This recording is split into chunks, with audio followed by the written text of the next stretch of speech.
Hi. Happy what Thursday night. Wow. Um, so I decided to go live because something just came up and I really thought that it would be something I'd want to share. I was having a conversation with my mother the other day and we were talking about manifesting, which is what I teach and what I've been doing for a really long time. And she said to me, "Well, what about all the people who are there's so many wars going on right now and so many people who are so unhappy. What about them? Do uh, how can manifesting work if those people are suffering?" And there is always suffering in the world, and we're at different levels of the world. And I said to her, "Well, that makes sense. And I can understand why it sounds selfish and ridiculous that we'd want to be manifestors.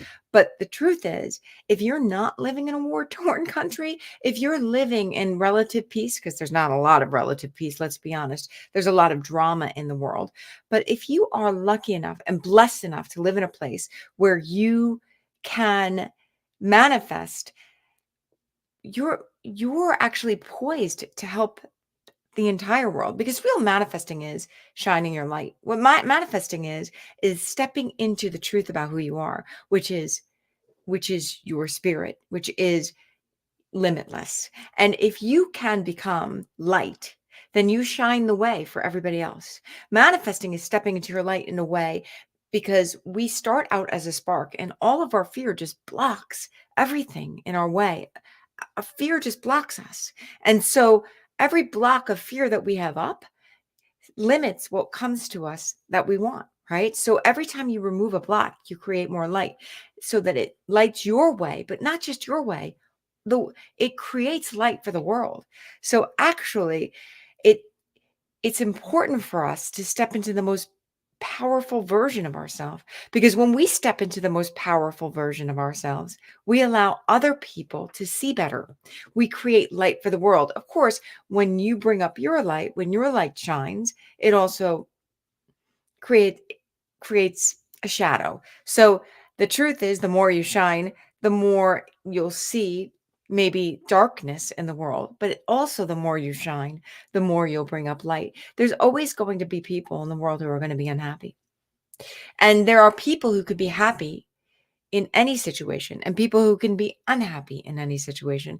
So the goal is to figure out a way to be happy in the situation that you're in. Because when you can figure out a way to find relief, emotional relief, what you've done is you've actually not only helped yourself, but you've actually made it better for those around you, because energy is infectious. Energy is it's energy is infectious, and what you put out into the world actually helps the people around you. If you feel good, you create an environment for those around you. And if we all could focus on creating what we want, and we all could focus on and shining our light, which is the seven messages of spirit, which really are the chakra system. The seven messages of spirit we've all come to express. We've all come to learn how to express those messages in the world. And when we do them, which is, I am enough, I am worthy, I deserve what I want, I deserve love, I deserve happiness, all of the different messages of spirit, when we've come to express our soul and we remove the blocks in our light's path, what we do is we make it so that we shine so brightly, we create a space for others to shine also. So that's my 2 cents. If you're interested in learning how to manifest and really learning the 4 steps towards creating, manifesting miracles, I'm gonna be having a class next Friday, and keep an eye on this space for more information on how to do that. I also have podcast coming out on Monday, and I'll be talking about visualization and manifesting. But remember, life is super short, so please be kind, have fun, and love everything. Thanks for listening.